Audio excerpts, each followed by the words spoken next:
أعوذ بالله من الشيطان الرجيم. بسم الله الرحمن الرحيم. الرحمن علم القرآن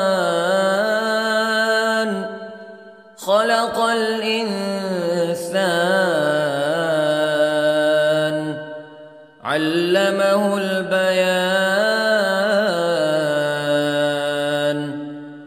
الشمس والقمر بحسبان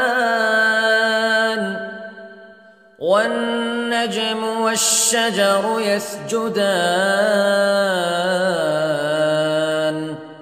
والسماء رفعها ووضع الميزان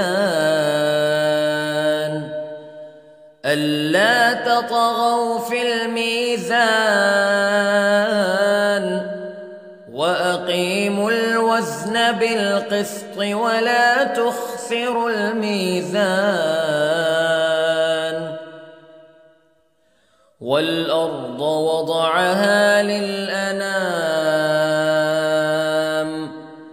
فيها فاكهة والنخل ذات الأكمام والحب ذو العصف والريحان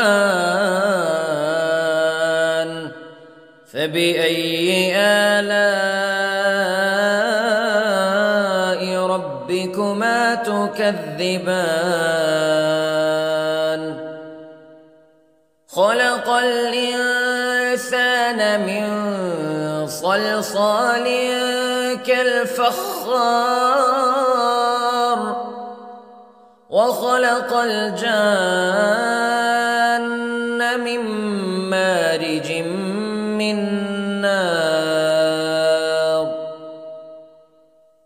فبأي آلاء ربكما تكذبان. رب المشرقين ورب المغربين فبأي آلاء ربكما تكذبان. مرج البحرين يلتقيان بينهما برزخ لا يبغيان فبأي آلاء ربكما تكذبان. يخرج منهما اللؤلؤ والمرجان فبأي آلاء ربكما تكذبان.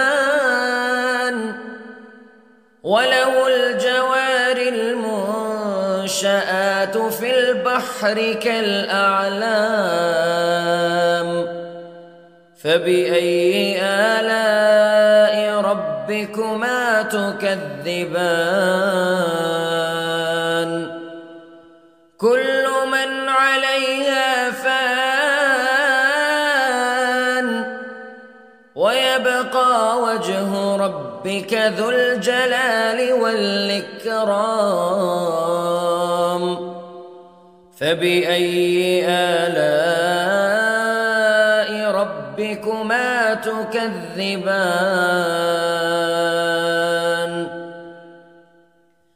يسأله من في السماوات والأرض كل يوم هو في شأن فبأي آلاء ربكما تكذبان.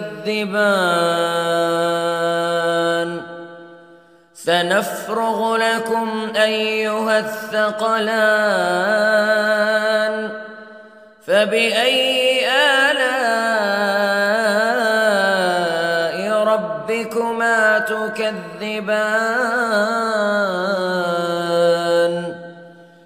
يا معشر الجن والإنس استطعتم أن تنفذوا من أقطار السماوات والأرض فانفذوا لا تنفذون إلا بسلطان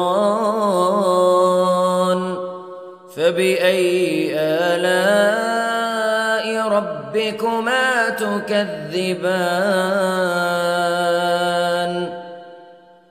يرسل عليكما شواظ من نار ونحاس فلا تنتصران فبأي آلاء ربكما تكذبان فإذا انشقت السماء فكانت وردة كالدهان فبأي آلاء ربكما تكذبان فيومئذ لا يسأل عن ذنبه إنس ولا جان فبأي آلاء ربكما تكذبان يعرف المجرمون بسيماهم فيؤخذ بالنواصي والأقدام فبأي آلاء ربكما تكذبان هذه جهنم التي يكذب بها المجرمون يطوفون بينها وبين حميم آن فبأي آلاء ربكما تكذبان ولمن خاف مقام ربه جنتان فبأي آلاء ربكما تكذبان ذواتا أفنان فبأي آلاء ربكما تكذبان فيهما عينان تجريان فبأي آلاء ربكما تكذبان فيهما من كل فاكهة زوجان فبأي آلاء ربكما تكذبان متكئين على فرش بطائنها من استبرق وجنى الجنتين دان فبأي آلاء ربكما تكذبان فيهن قاصرات الطرف لم يطمثهن إنس قبلهم ولا جان فبأي آلاء ربكما تكذبان كأنهن الياقوت والمرجان فبأي آلاء ربكما تكذبان هل جزاء الإحسان إلا الإحسان فبأي آلاء ربكما تكذبان ومن دونهما جنتان فبأي آلاء ربكما تكذبان مدهامتان فبأي آلاء ربكما تكذبان فيهما عينان نضاختان